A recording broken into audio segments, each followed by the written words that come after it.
I now give the call to the honourable member for Hindmarsh. Thank you, Mr Speaker. And in the minute or so that I have left, I'll try and make the important points of an announcement that was made late last week, an announcement by Westpac that over 500 jobs were to be axed. Many of these jobs were to be in South Australia, in my electorate, in the suburb of Lockleys, where I have one of the largest Westpac call centres in Australia. Out of the 560 jobs that are going to be axed across the nation, 150 of these will be offshored overseas to places like India, where a lot of the backroom work is being done. Mr Speaker, this is after Westpac announced more than $6 billion in record profits last year and paid their top executive close to $10 million.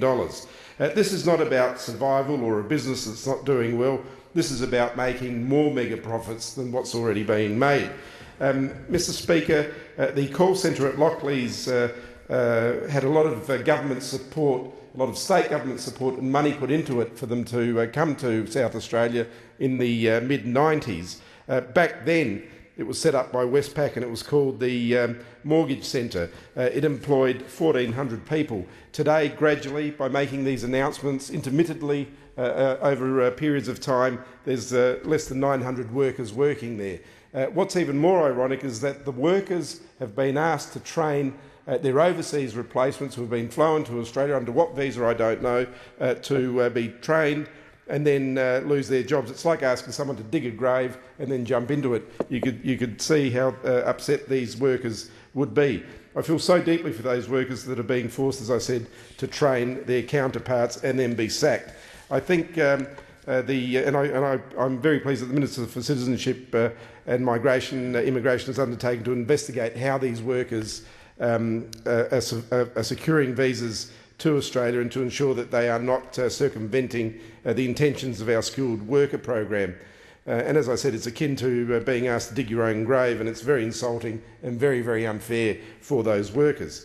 I've had a huge amount of feedback from the electorate about this issue, and the message is unequivocal. We want Australian companies to employ people here in Australia and keep the jobs here. But despite this, many Australian-owned companies like banks, telecommunication companies continue to busily recruit foreign labour overseas to do their jobs, as I said, overseas. And anyone who's had cause to deal with some of these companies by phone in recent years, you would have probably noticed that and not unreasonably questioned why this work can't be done here in Australia. The short answer is that it can be done here in Australia, Mr Speaker. Our top four banks, Westpac, Commonwealth Bank of Australia, ANZ, NAB, are among some of the biggest in the world by market capitalisation. Last year they announced record mega profits of more than $24 billion. There's nothing wrong with that. That's fantastic that they have mega profits. But at the same time, I think they have a duty to the community and the country that they're in.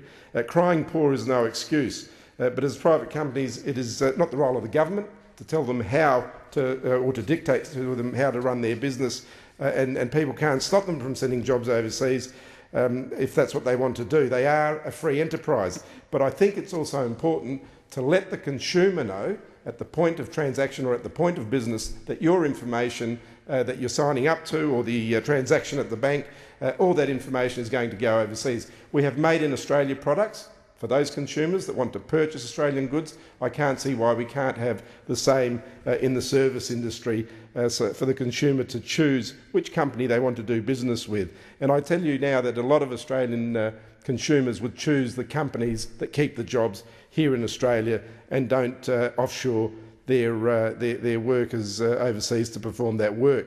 And this could be simply done through a logo, just as we have with the Australian-made logo, where people have the right or the ability to choose a product that's made in Australia. We should give them the same choice for the service industry. And it could be applied to companies who choose to employ their workforce entirely in Australia and similarly support local Australian economies with those jobs. Such a certification would give consumer information, certainty and choice when making decisions about the services they use that's currently not available. Right now, if you sign up for a new bank account insurance policy, telephone account. No one tells you that that private information is going overseas or could go overseas to be processed by an employee who has taken an Australian job. With an Australian-operated logo, many people in the local community, as I said, workers, customers, families, could choose to support the local economy and to keep our economy strong.